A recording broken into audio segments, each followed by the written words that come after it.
오늘도 하나님 앞에 나오신 여러분, 주의 이름으로 축복합니다. 하나님께서 예배하신 은혜를 여러분에게 풍성히 주시기를 간절히 소원합니다. 하나님의 말씀은 살아있고, 하나님의 말씀은 항상 살아있고, 활력이 있어 양날이 선 검과 같이 예리하여 우리의 영과 혼과 관절과 골수를 찔러 쪼개며 우리의 마음과 생각을 판단하시나니 그 앞에 모든 것이 벌거벗은 것 같이 드러나리라. 우리가 히브리서 말씀이죠. 4장의 말씀입니다. 오늘 하나님의 말씀을 이렇게 들으시기 바랍니다. 하나님의 말씀이 여러분의 영을, 여러분의 혼을, 여러분의 몸을, 여러분의 마음과 생각을 찔러서 들춰내는 말씀이 되도록 귀 기울여서 겸손히 듣기 바랍니다. 감정으로 듣지 마세요. 즐겁다, 기쁘다, 불쾌하다 이렇게 감정으로 듣지 말고 깨어서 내 영과 혼과 마음, 생각을 말씀으로 쪼개듯 집중하여서 들으시기 바랍니다. 오늘 대표 기도자 권사님께서 기도하셨습니다. 우리의 예배가 온전히 하나님께, 저와 여러분이 드려지는 이 예배가 하나님이 받으시는 예배는 어떤 거냐면 우리가 드려야 하나님이 받으시죠. 우리가 드려야 합니다. 찬양을 드리고 기도를 드리고 말씀은 우리가 하나님으로부터 받는 것이지만 사실 말씀 시간은 우리가 말씀, 칼이 된 말씀을 통해서 우리가 재물되는 시간입니다. 말씀을 듣고 내 것으로 받고 채워서 가는 게 아니라 말씀으로 내가 쪼개서 죽어서 하나님께 바쳐지는 시간이 말씀 시간이에요. 구약의 제사와 별반 다른 것이 없습니다. 우리가 재물, 짐승을 바치지 않지만 이제 우리는 내 자신을 주님께 바치는 시간이 말씀 시간이에요. 말씀을 들으면 내가 쪼개지는 시간이어야 됩니다. 오늘 그런 시간이 되길 바라요. 여러분, 우리는 신앙생활 몇 년 하면 성경의 내용을 대부분 다 압니다. 근데 예수님이 말씀하셨습니다. 안다 하나 실상은 모르는 자들이 많아요. 본다 하나 실상은 맹인이 많습니다. 스스로 선줄로 생각하는 자는 넘어질까 조심하라. 아무것도 아니면서 된 줄로 생각하지 말라. 다 성경의 말씀이에요. 우리는 항상 매 순간 주님을 만나서 우리가 완전한 영화에 이르기까지는 우리는 다 부족하고 다 무지하고 항상 배워야 할 자입니다. 목사나 장로나 세신자나 똑같습니다. 사도들 할지라도 똑같습니다. 날마다 배워야 합니다. 날마다 들어야 합니다. 오늘 예배 시간 이러한 경건의 신앙을 배우고 또 이루는 시간 되길 바랍니다. 오늘 이제 13장 말씀에 참 특이한 말씀들이 나옵니다. 새 문단이라 표현할 수 있겠어요. 세 가지의 이야기가 나오는데 요점은 하나입니다. 먼저 첫 번째 보면은 모세가 백성들에게 이렇게 말합니다. 너희 중에 선지자나 꿈꾸는 자가 일어나서 이적과 기사를 너에게 보이고 이렇게 말합니다. 그러니까 뭐냐면 선지자와 꿈꾸는 자는 뭡니까? 환상을 보는 사람, 환상. 막 꿈을 꿔서 사람들에게 미래를 예견하고 앞날을 이렇게 설명하는 그러한 자거든요. 이런 사람들이 일어나서 백성들 앞에서 막 기적과 이사를 막 보여줘요. 여러분, 그런 사람들의 보여주는 행하는 기적과 이삭을 우리가 눈으로 보면 어떤 마음이 듭니까?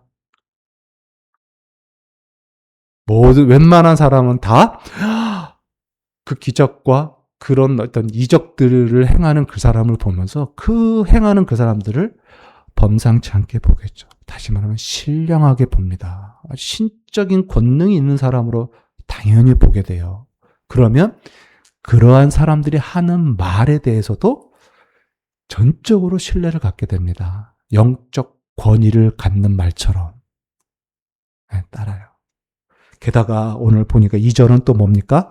그가 내게 말한 그 이적과 기사가 이루어지고, 이 사람들이 나에 대해서 말하는데 나에 대해서 한 모든 말이 이루어져요. 너 예를 들면 나뿐만 아니라 내일은 갑자기 비가 내릴 것이다. 근데 비가 내리고, 며칠 안으로 하늘에서 별이 떨어질 것이다. 근데 별이 떨어지고, 저 죽은 화산 같은데 저 화산에서 내일 모레 화산이 다시 분출할 것이다. 근데 진짜 분출을 해버리면, 그가 말한 모든 게 막 이루어지면 어때요? 우리는 더더욱 그를 신뢰하게 되죠. 게다가 나 개인의 삶에 대해서도 얘기합니다. 며칠 안으로 귀인을 만날 겁니다. 근데 만나요. 며칠 안에 그 사람과 결혼할 겁니다. 근데 막 사랑이 생기고 결혼까지 돼요. 당신의 사업이 지금 문제가 있는데 이러한 방식으로 한번 해보십시오. 그러면 성공할 겁니다. 그 사람 말대로 했더니 대박이 나는 거예요. 막 이렇게 그가 하는 말 그대로가 막 이루어진다면 여러분, 우리는 어때요? 그 사람을 아끼게 돼요.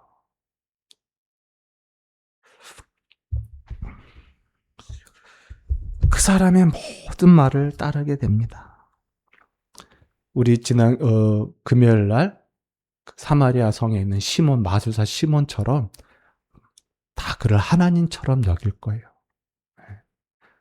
작은 자나 큰 자나 작은 자가 다 그를 추앙하게 될 텐데, 그런데 그런 그들이 너에게 이런 말을 하면 죽이라, 이렇게 말합니다. 이런 말을 하면 죽이라. 그 말이 뭡니까? 2절에 너희가 알지 못하던 다른 신들을 우리가 가서 섬기자 말하면 죽이라는 거예요. 그가 아무리 신령한 기적을 행하고 심지어 나의 삶에 큰 유익을 가져다 준다 할지라도 그 입에서 야, 여호와 외에 다른 신들도 사실은 많아. 내가 하는 이 모든 영적 기적과 이 초자연적인 능력은 다른 신들에게서도 주어진 거야. 그러니 우리 거기 가서 그 신도 섬기자라고 말하면, 그 말을 하면 죽이라는 거예요. 내게 유익을 가져다 줬던, 내 삶의 성공을 가져다 줬던, 죽이라. 왜요? 오늘 보니까 그들이 너를 꾀어 여호와 하나님에서 떠나게 하기 위함이다. 5절에 보니까 이런 선지자나 꿈꾸는 자는 죽이라. 이는 그가 너희를 애굽 땅에서 인도해 내시고 종되었던 집에서 속량하신 너희 하나님 여호와를 배반하게 하려 하고 너희 하나님 여호와께서 내게 행하라 명령하신 도에서 너를 꾀어내려고 말하였음이라. 그러니 이같이 하여 너희 중에서 악을 제할지니라. 네, 다 좋은데 그 말을 함으로, 그런 말을 하면 죽이라는 거예요. 여러분, 쉽지 않을 것 같아요.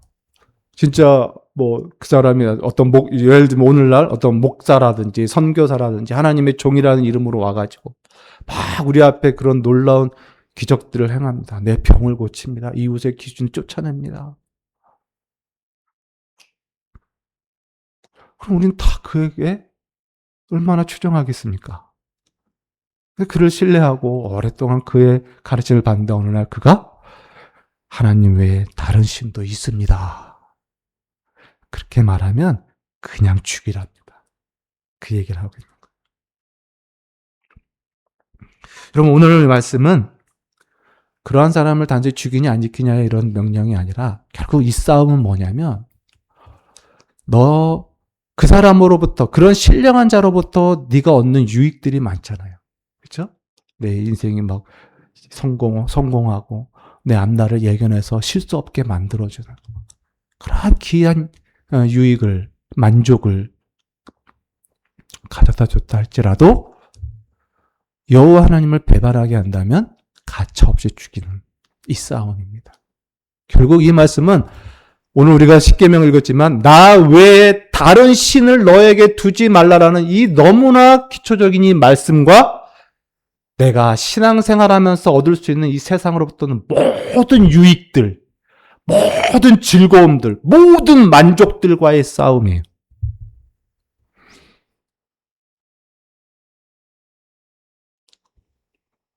네가 너에게 아무리 만족을 주고 행복을 주고 물질적인 부여를 주고 즐거운 삶을 가져다 준다 할지라도 그것이 여호와 하나님을 섬기는 믿음의 순수함을 떨어뜨린다면 죽이라는 거예요. 이 싸움을 하는 겁니다. 하나님 말씀과 내가 살면서 내 안에 있는 이 유익을 추구하는 내 욕망과 욕구와의 싸움이에요.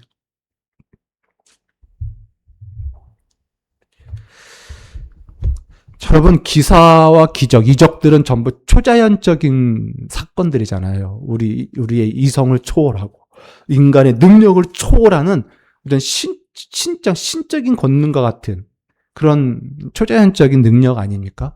그러니까 이런 기사와 이적 앞에서는요, 아무리 똑똑한 사람도 자신의 이성을 초월한 능력이기 때문에 그 기적 앞에서는요, 자신의 이성도 스위치가 꺼져요. 왜냐면 의미가 없거든요. 자신의 지성이 의미가 없어요, 기적 앞에. 아무리 의지가 강한 사람이라 할지라도 기적 앞에서는요, 의지는 무용지물입니다. 자기가 그동안 이루어왔던 자신의 능력. 그냥 한순간에 바람 빠진 풍선같이 무의미해져요. 그래서 여러분, 우리가 신앙생활에서 가끔 이단이나 사이비 같은 거 보면 거기에 막 기적들이 일어나고 막 그런 금리빨이 생기고 막 이런 일이 있잖아요. 그런 말도 안 되는 그런 일에 거기 따라가는 성도들을 보면 전부 어때요? 서울대학교 교수들, 무슨 대학교 교수들, 박사들이 그렇게 많아요. 그걸 보면서 우리는 어떻게 저럴 수 있을까? 어떻게 저런 석학들이 저런 말도 안 되는 저런 집단들 앞에서 머리를 숙이고 머리 박아 하면 머리를 박고 무릎 꿇어 하면 무릎 꿇고 왜 그럴까요? 초자연적 앞에서는요, 이성과 의지는 무능해집니다. 다 스위치가 꺼지고 의미가 없어져요. 그래서 그들도 그 권능 앞에서는 자신들이 갖고 있는 이성의 능력이 없는 것과 같아서 딱 굴복합니다. 그런 일들이 벌어져요. 이렇게 그러한 자들이 너희에게 많은 것을 보여서 너희의 마음과 생각과 의지와 이성까지 사로잡다 할지라도 심지어 너희 생활의 모든 욕망을 채워주고 있다 할지라도 그들이 여호와 외에 다른 신을 섬기자라고 말하면 정신 바짝 차리고 죽이라. 이것을 명령합니다. 두 번째는 첫 번째 말씀보다 제 생각엔 좀 더 어려운 것 같아요. 두 번째는 이런 선지자나 꿈꾸는 자가 아니라 6절에 보니까 내 어머니의 아들, 곧 내 형제나 내 자녀와 내 품의 아내와 또 너와 생명을 함께한 친구가 나옵니다. 6절에 보니까 내 형제나 내 자녀나 자식이나 내 품의 아내나 너와 생명을 함께한 친구가 가만히 너를 깨어 이르기를 너와 내 조상들이 알지 못하던 다른 신들을 우리가 섬기자라고 하면 그의 말을 따르지 말고 죽이라고 명령해요. 여러분, 이게 왜 어려울까요? 선지자나 예언자는요, 내 혈육이 아니에요. 내가 마음 딱 먹으면요, 얼마든지 정을 끊을 수 있어요. 근데 내 형제예요. 피를 나눈 형제. 내 자식이에요. 내 품의 아내예요.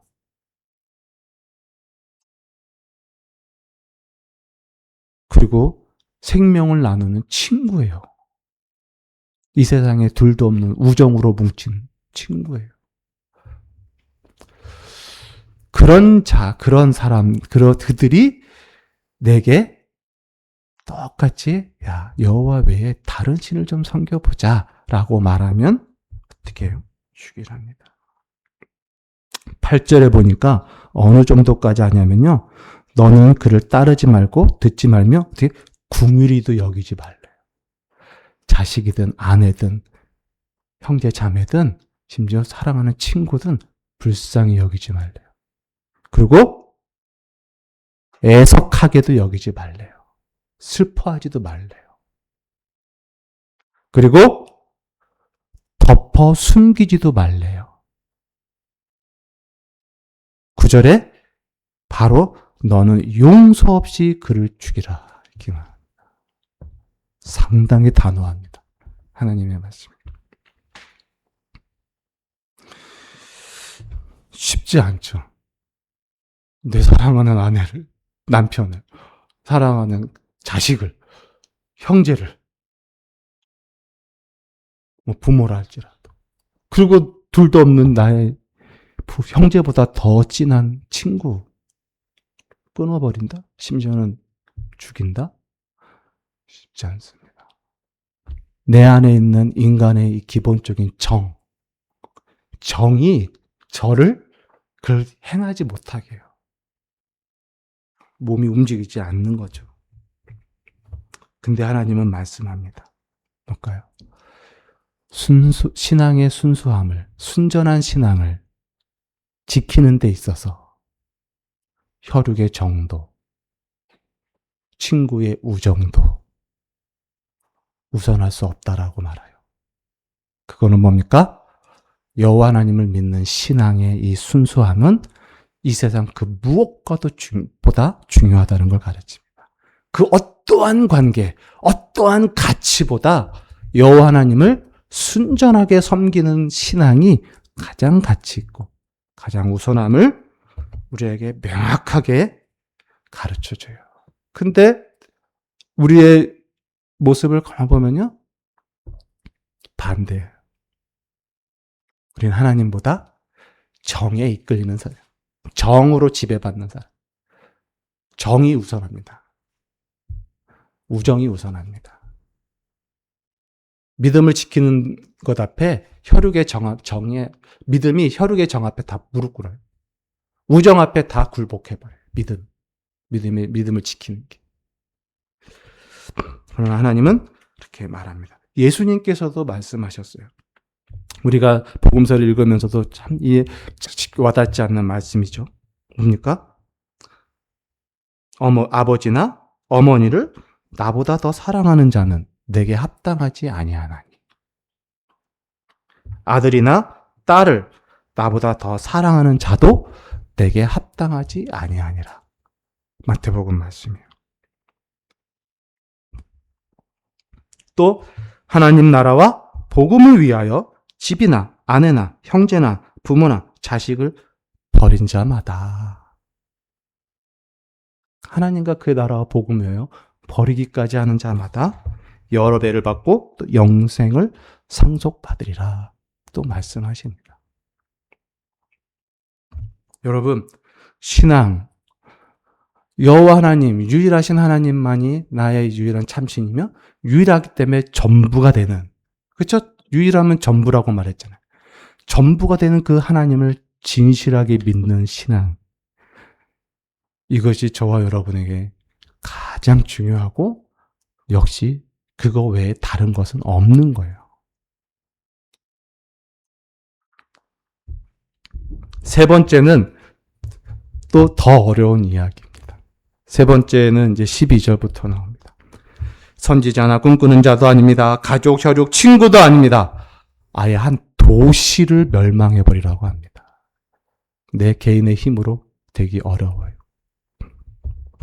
한 성읍이 알지 못하는 다른 신들을 섬기자라는 사람들이 일어나서 그 성들이 그것을 용납하고 있다면 너는 그 성읍 주민을 모두 죽이고 그 가운데 있는 모든 것을 불살르고 그 성읍이 폐허가 되게 하라. 다시는 건축하지 못하게 하라. 이렇게 말씀해요. 그게 12절에서 6절까지의 말씀이에요. 다시 건축하게 하지 마. 그런데 오늘 우리 13절 보면 너희 가운데서 어떤 불량배가 일어나서 그 성읍 주민을 유혹하여 이르기를 너희가 알지 못하던 다른 신들을 우리가 가서 섬기자 한다 하거든. 이렇게 나오잖아요. 그러면 결국 그를 조사해서 그들을 그들뿐만 아니라 그 성읍 주민을 5절에 보니까 그 성읍 주민을 칼날로 죽이고 그 성읍과 그 가운데 거주하는 모든 것과 가축들까지 다 칼날로 죽이고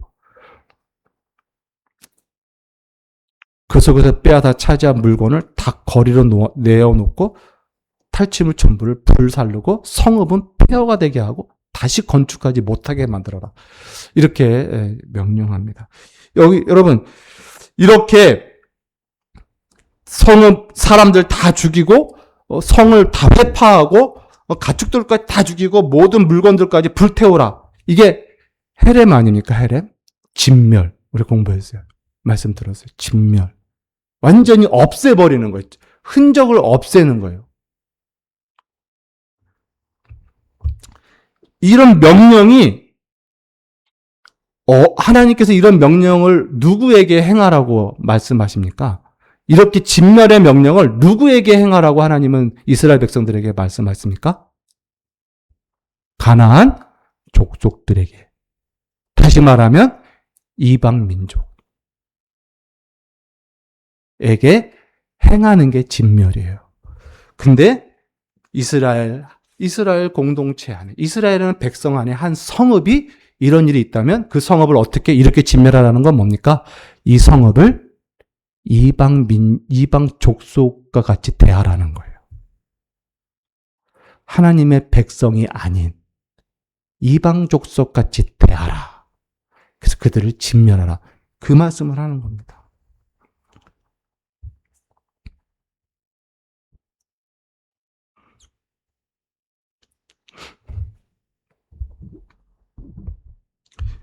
왜 그럴까? 왜 이렇게까지 할까? 그건요, 이러한 자들의 말을 듣고 신앙이 동하거나 마음이 동하는 것은요, 하나님이 보실 때 구제가 불가능함을 아신 겁니다. 구제불능 상태가 됐다는 뜻입니다. 여러분이 일어난 불량배들이 어떤 나냐면 어떤 불량배가 일어났다 돼 있잖아요. 이 불량배라는 단어가 저 깜짝 놀랐어요. 불량배라는 단어가 벨리알입니다. 벨리알. 너희 가운데 어떤 벨리알이 일어나서 이런 거예요. 벨리알 뭐예요? 어디서 들어봤어요? 고린도전서에 들어봤어요. 그리스도와 벨리알이 함께 설 수 없나니. 결혼의 믿는 자의 삶과 결혼에 대해서 이야기할 때 합니다. 유업을 같이 이룰 수가 없는 거예요. 벨리알은 사탄이라는 단어죠. 사탄의 자식 이런 뜻입니다. 그런데 벨리알이 사탄의 자식으로 단어가 됐지만 그 단어 하나의 원뜻은 뭐냐면요. 멍에 없는 자라는 뜻. 멍에 없는 자. 멍에를 귀찮아하는 사람. 그거예요. 하나님의 멍에를 벗어버리는 자. 대한민국 헌법 법률을 귀찮아서 법 없이 살겠다. 이런 자들. 이게 불량자들이죠. 또 무가치한 자, 반역하는 자, 아무짝에도 쓸모없는 자 이런 뜻도 있어요. 벨리알. 그래서 잠언서에 보면은 어리석고 아무 가치가 없는 뭐 그에게 뭔가를 얻어낼 게 하나 없는 무가치한 자들 그런 단어예요. 결국 뭐냐면 하나님과 하나님의 백성의 눈으로 볼 때 이러한 자들은 하나님의 율법과 말씀과 멍에를 벗어버리고 하나님을 등진잡여 그래서 무가치해 보이는 거예요. 아무런 가치가 없어요. 신뢰가 없어요. 할 만한 게 없는 자들이에요.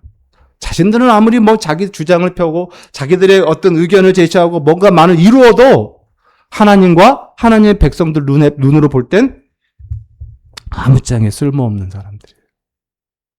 근데 그런 자들이 일어나서 여호와의 다른 신을 따르자라고 말하는데 그 성읍 사람들이 동요를 해요. 동요. 그럴까? 아니, 그러면 안 되는데 하면서 동요가 하면 서서히 동요가 됩니다. 하나님이 그걸 볼 때 저런 불량자들의 말을 듣고도 동요하는 거 보면 구제불능이다는 거예요. 그래서 진멸하는 거예요. 신약 성경에 이 얘기가 나옵니다. 데살로니가 후서에 이렇게 말씀합니다. 불의의 모든 속임이 멸망하는 자들에게 있으리니, 멸망하는 자들에게 불의한 속임이 그들에게 임한다는 거예요. 이는 그들이 진리의 사랑을 받지 아니하여 구원을 받지 못함이라. 이러므로 하나님이 미혹의 역사를 그들에게 보내사 거짓을 믿게 하심은 진리를 믿지 않고 불의를 좋아하는 모든 자들로 하여금 심판을 받게 하려 하심이라. 데살로니가 후서 2장 10절에서 12절 말씀이에요.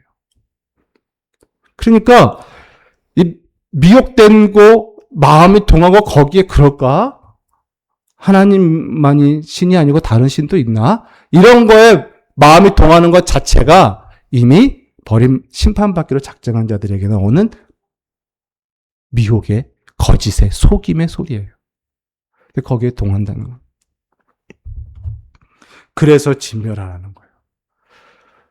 하나님이 잔인하게 아주 정없이, 사랑 없이 매정하게 하라는 뜻이 전혀 아닙니다. 불가능한 거예요. 구제가 불가능한. 여러분, 말씀을 맺겠습니다. 오늘 이 성경이 하나님께서 모세를 통해서 우리에게 하시는 이 말씀 뭡니까? 신앙의 순수성. 신앙의 순수성을 지키는 것이 전투입니다. 전투. 가만히 있는다고 되는 게 아니에요. 여러분, 이 세상은요, 저와 여러분이 호흡하며 살아가는 이 세상의 이 공기와 이 모든, 우리 눈에 보이는 모든 현상들과 저런 장면들, 들리는 모든 소식들, 사건들은요, 전부 우리를 믿음의 순수성에서 떨어뜨리는 온갖 유혹의 것들에 불과해요. 왜냐? 요한일서에 뭐라고 말하니까? 이 세상을 사랑하지 말아라. 세상의 것들은 육신의 정욕과 이생의 자랑과 안목의 정욕에 속한 것이니. 이 세상에서 오는 모든 가치와 아름다움과 즐거움과 만족과 행복과 우리 놀라게 하는 이런 놀라운 신기함들은 전부 다 그 속은 인간의 육신의 정욕과 이생의 자랑과 안목의 정욕에 맞춰져 있는 거예요. 그것을 자극하고 그것을 끌어내어서 경건한 신앙과 신앙의 순수성에서 멀어지게 하는 모든 유혹입니다. 모든 유혹. 그래서 교회와 신앙의 순수성을 지키는 것은요, 이렇게 전투 같은 거예요. 그래서 영적 전쟁이 있는 거예요. 근데 많은 그리스도인들은 신앙생활을 하면서 이 전투할 생각은, 왜냐면 너무 힘드니까. 귀찮습니다. 하나님께서 너희는 하나님의 전신갑주를 입으라 했는데 전신갑주가 지겨워, 무거워요, 불편해요. 구원의 투구를 쓰라 했는데 무거워요. 갑옷을 입으라 했는데 거추장스러워요. 믿음의 방패를 들으라 했는데 무겁고 불편하고 집어 던지고 싶어요. 말씀에 칼을 들어라, 던져버립니다. 복음의 신발을 신어라, 불편합니다. 하나님의 전신갑주와 상관없이 가볍게 편리하게, 지난주 말씀처럼 내가 원하는 대로, 내 뜻대로, 내 소견대로, 내 유익을 따라 살아가고 싶어하는 모습이에요. 하나님의 전신갑주를 취하고 싶지 않습니다. 사랑하는 성도 여러분, 제가 오늘 설교 제목을 신앙과 교회의 순수성이라고 했어요. 신앙은 어떤 개인의 신앙을 얘기할 수 있겠습니다. 근데 자주 말씀드리지만 기독교 신앙이 개인주의적 신앙으로 가서는 안 돼. 갈 수가 없어요, 원래. 복음이 말하는 구원은 개인주의적 구원이 아닙니다. 복음은 모래와 같은 각 사람을 불러내어 그리스도의 몸으로 지체로 삼는 게 구원이에요. 개인주의자를 공동체로 붙이는 게 구원입니다. 그래서 기독교 안에서는 개인주의적 신앙 자체가 설 수 없는 게 복음이고 교회예요. 그래서 신앙과 교회 순성이라는 이름으로 제목을 삼은 거예요. 여러분 신앙생활하면서 나 개인만 신앙이 괜찮을 거다. 그것만 난 지키면 되겠다 생각하죠. 예, 그렇게 지켜봅시다. 실상은 지켜지지 않고 있는 거예요. 실상은 여기저기 다 헐어지고 있는 거예요. 자기만 속고 있는 거예요. 손가락 하나가 몸 밖에 떨어져 나가서 혼자 강하게 운동하고 열심히 산다고 손가락이 살아납니까? 불가능해요. 공동체 안에서 영향을 받고 때로는 씻기도 하고 때로는 고침도 받고 훈련도 받고 책망도 받으면서 건강해지는 거예요. 혼자 편안하게 난 하나님만 섬길 거야? 지난주 말씀처럼 불가능합니다.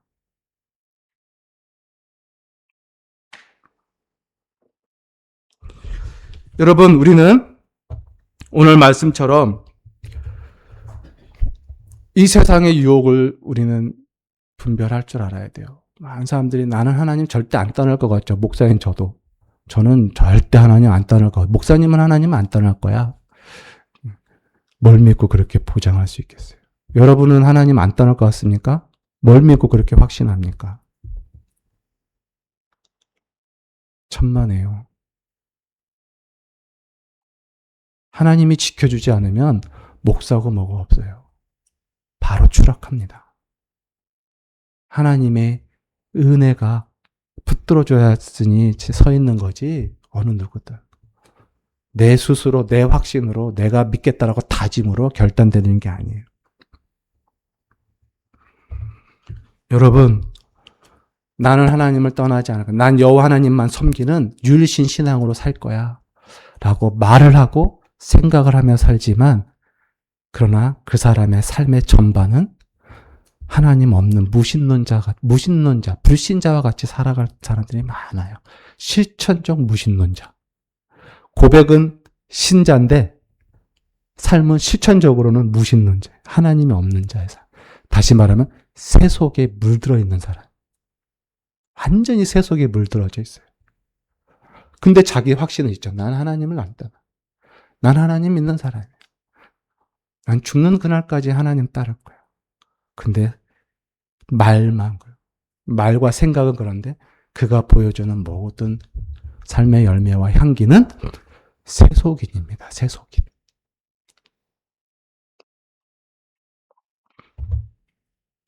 여러분, 우리는 세속에 물들어서는 안 돼요.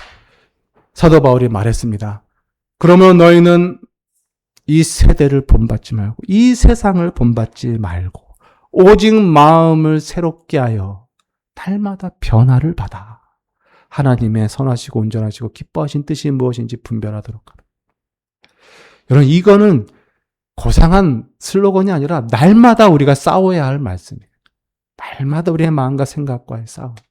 이 세상을 본받지, 세상의 즐거움에 우리의 눈과 마음과 귀를 빼앗기는 게 아니라 하나님의 경건한 말씀에 지켜가는 거죠. 여러분, 정말 그 성읍 안에 어린아이들도 있을 텐데 아직 출산하지도 않는 아이들이 있을 텐데 근데 어떻게 이렇게 다 칼날로 죽이라 하는가? 이해할 수 없다. 이거는 과장일 거야. 하나님의 말씀에 의심이 들 수가 있어요. 그러나 하나님을 향한 이 믿음의 순수함의 가치가 한 도시보다 거기에 있는 사람들보다 훨씬 더 높다라는 걸 가르치는 거예요. 우리가 거꾸로 살아가요. 거꾸로. 우리는 인간의 이 낮은 수준의 기준으로 하나님을 판단하는, 우리의 인간의 감정. 아까 말한, 어떻게 자식을 죽여요? 어떻게 남편을 죽여요? 아내를 죽여요?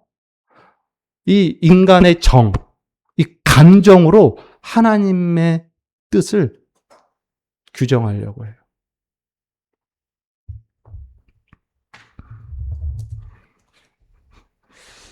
여러분, 이 불완전한, 여전히 육체에 거한 저와 여러분은요, 우리 안에서 일어나는 아무리 좋은 윤리와 도덕의 가치와 선한 음성보다 하나님의 말씀이 더 진실합니다.